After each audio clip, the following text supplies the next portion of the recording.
কার হবে না। আপনিও যে জ্ঞান অর্জন করেছেন সেই জ্ঞান অর্জন অনুযায়ী যদি আমল না হয় সেই জ্ঞানে কোনো লাভ হবে? কোনো লাভ হবে না। আল্লাহর কাছে আমরা দোয়া করি, হে আল্লাহ, হে আল্লাহ, তুমি আমাদেরকে উপকারী জ্ঞান দান করো। আল্লাহর নবী একটি দোয়া করতেন, সম্মানিত উপস্থিতি, আল্লাহর নবী একটি দোয়া করতেন। এই দোয়াটি এই ইফতারের পূর্ব মুহূর্তে আপনারা করবেন। আল্লাহুম্মা আরিনাল হাক্কা হাক্কান।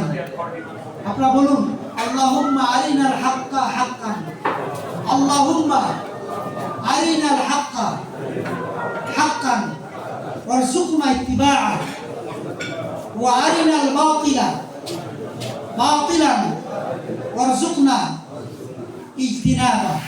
আল্লাহর নবী দোয়াটি করতেন। এই দোয়াটির মর্ম অর্থ একটু শুনেন। আল্লাহর নবী দোয়া করতেন, হে আল্লাহ, হে আল্লাহ। খেয়াল করেন, চমৎকার একটি হাদিস, চমৎকার একটি সালাফি মানহাজের দোয়া, সমস্ত মুসলিমের জন্য দোয়া। কিন্তু আমরা যেহেতু আল্লাহর নবীর আদর্শকে মজবুত ভাবে আঁকড়ে ধরেছি, সেই জন্য আমাদের গুরুত্বপূর্ণ নসিহা এটা।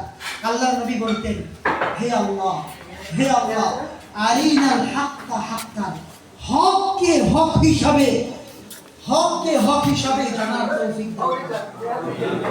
আল্লাহর নবী দোয়া করতেন, হক সত্যকে সত্য হিসাবে জানার তৌফিক দান করেন। আল্লাহুম্মা আমিন। আল্লাহর নবী আরো দোয়া করেছেন, এই আল্লাহুম্মা আরিনাল হাক্কা হাক্কান ওয়ারযুকনা ইত্তিবা, এবং এই সত্যটাকে মানার তৌফিক দান করেন। আল্লাহুম্মা আমিন। ওয়ারযুকনা ইত্তিবা ওয়া আরিনাল বাতিলা, এবং বাতিলকে বাতিল হিসাবে জানার তৌফিক দান করেন। কারণ হককে যদি বাতিল হিসাবে জানেন, খেয়াল করুন, হককে যদি বাতিল হিসাবে জানেন, সত্য কথাটাকে যদি বাতিল হিসাবে জানেন, তাহলে তো গ্রহণ করবেন না।